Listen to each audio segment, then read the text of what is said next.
Hello everyone, I'm Sudhi Haribhat. I'm a leadership success specialist and a life coach.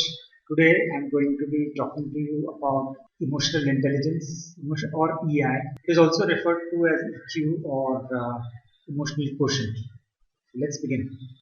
Many people make the mistake of thinking of emotions as soft, fluffy stuff. Emotions are not for intelligent people or those who are emotional are not strong enough. It is for the weak. And they're like, just get on with the job. Emotions are just excuses. I'm very strong technically. I don't need all this emotional thing for me to get work done. They can't be more wrong. Like it or not, emotions and emotional management and emotional intelligence is at the center stage whenever people are involved. You may want to just focus on work and keep all the emotions aside. But as long as there are people, there will be emotions. Deal with it.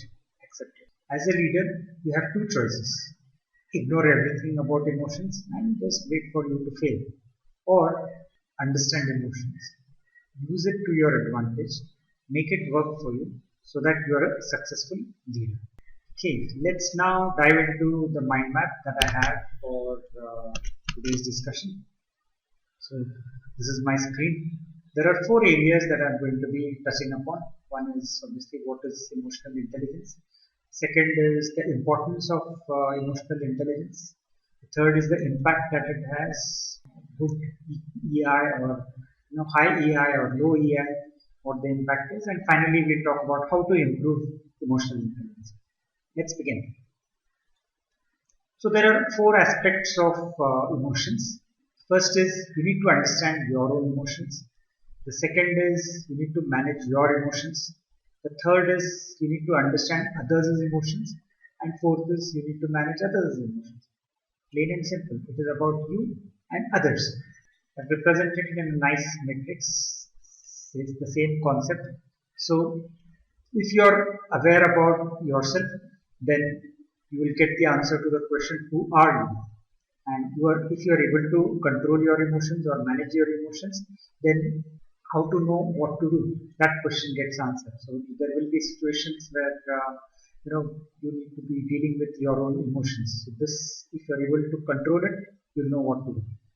Then, if you are aware of others' emotions, then you will understand who they are.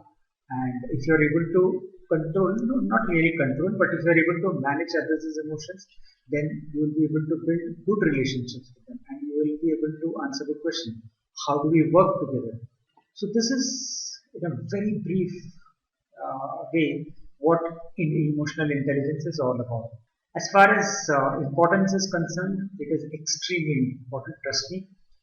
According to the World Economic Forum, EI is amongst the top 10 skills that people need to have in 2020.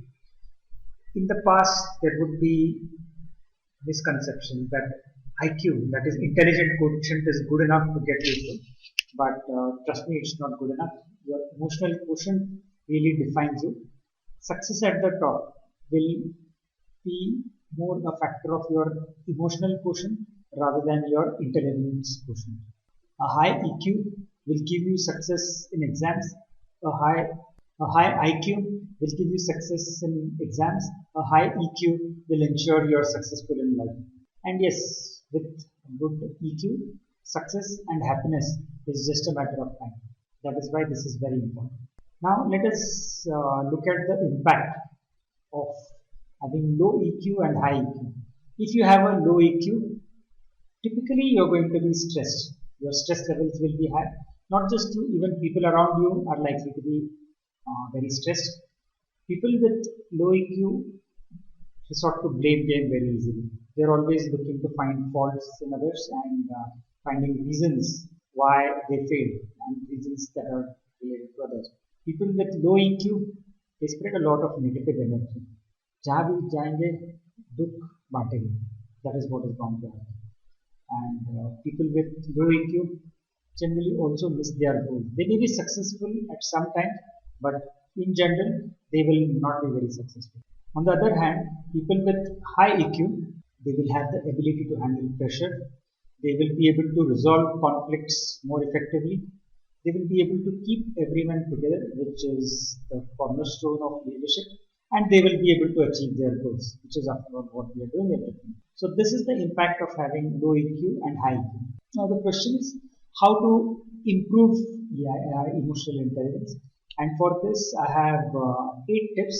Okay. In the beginning, we talked about 4 aspects: understand your emotions, manage your emotions, understand others' emotions, and manage others' emotions. So the first one is being self-aware. The second one is having self-control. The third one is about having empathy, where you understand others' emotions. And the fourth one is the ability to build relationships, where you manage others' relationships. So now look at how we can improve our EQ. The first is reflect on the past.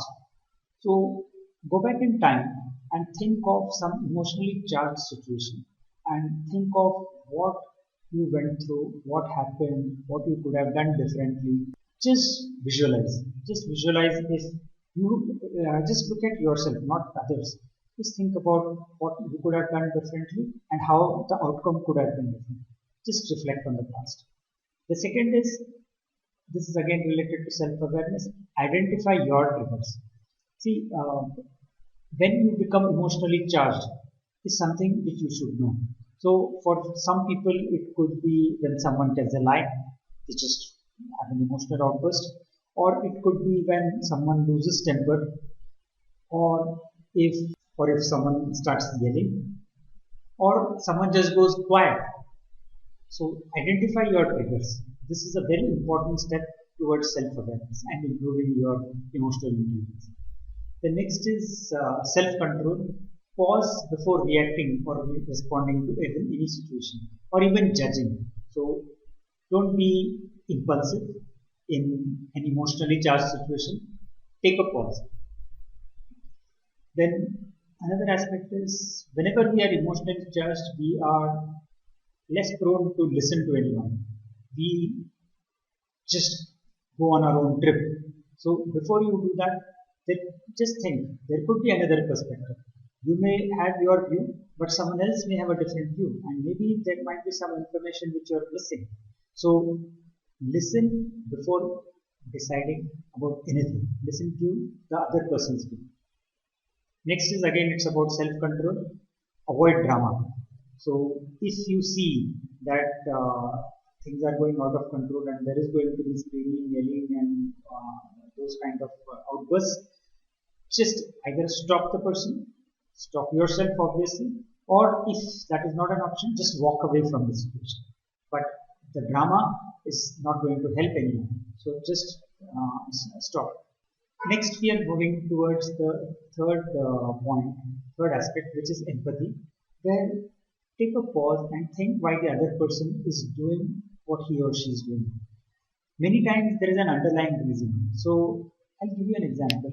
There was one person in my team who sometimes would just go off the handle. Normally he would work very well, but on some days, especially in the beginning of the week, he would just lose it.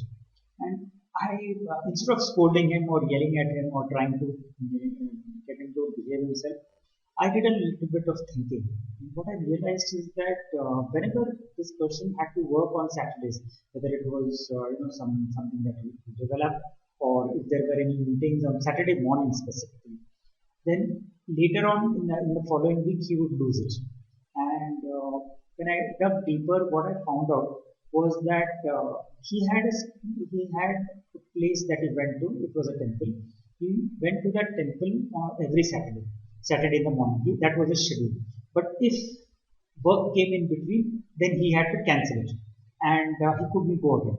Now he wasn't open enough to say this, but he just would, endure it. But in the following week, it would manifest itself in terms of his frustration.